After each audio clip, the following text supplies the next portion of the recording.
Eh bien, nous voici au bord de la rivière Naab,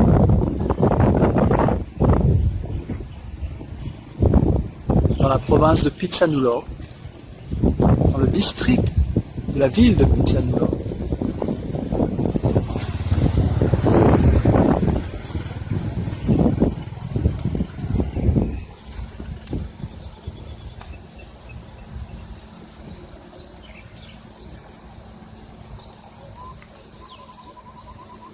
Au loin, vous voyez une passerelle qui mène au temple Chomtong, car nous sommes dans le sous-district de Chomtong, dans le district de la ville de Phitsanulok.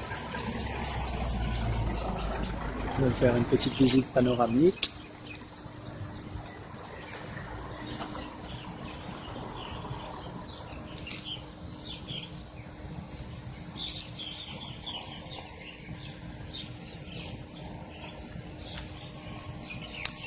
Nous sommes en fin d'après-midi.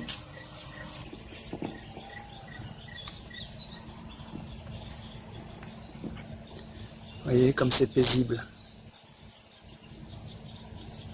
C'est ici que nous avons acheté un terrain pour y faire une ferme biologique. Car nous ne voulons plus manger que des produits bio. Nous ne voulons plus dépendre de l'agriculture, des produits de l'agriculture conventionnelle que nous trouverons dans les supermarchés, dans les magasins, sans qu'on nous demande notre avis. Nous forçons ainsi à manger une nourriture plus ou moins toxique. Ça suffit.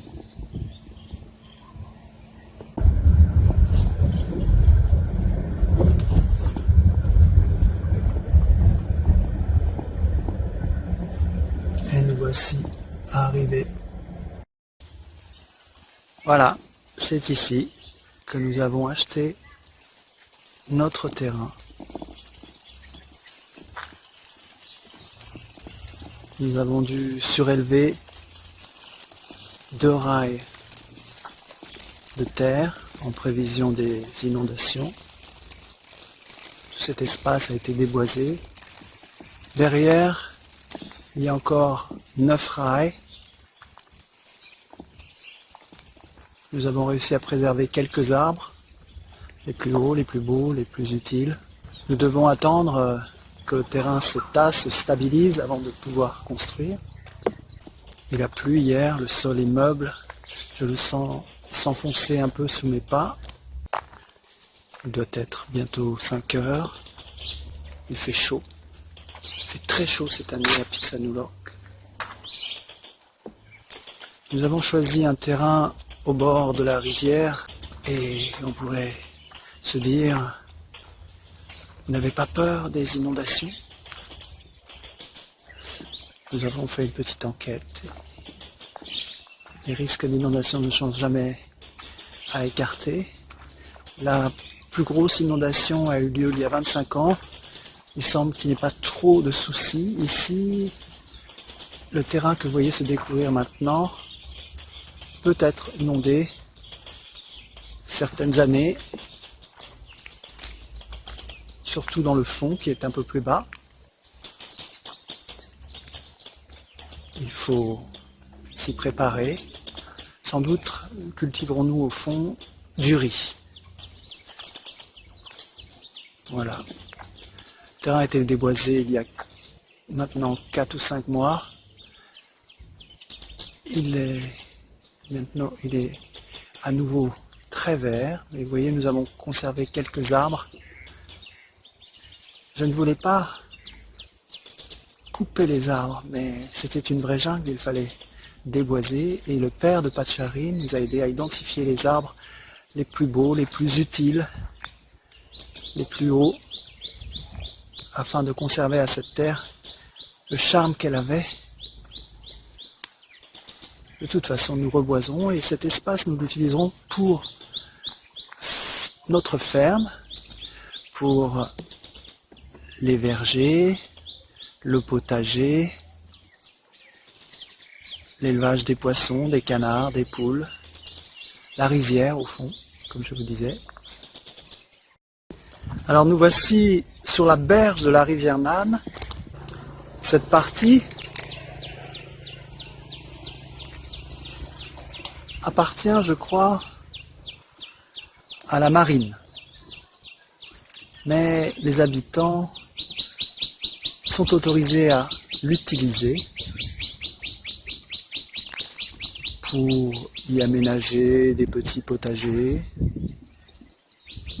ou bien des chaises et des tables pour un petit restaurant, des petites cabanes de pêcheurs.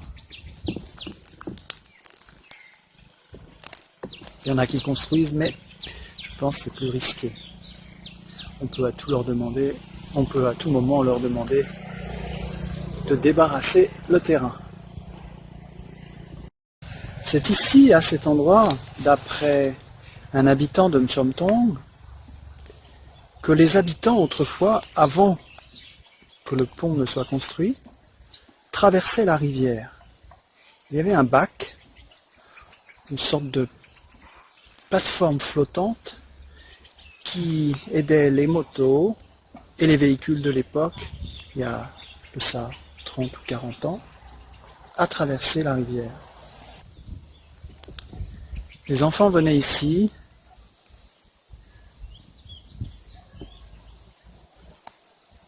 s'amusaient à attraper des lianes et à se jeter dans l'eau.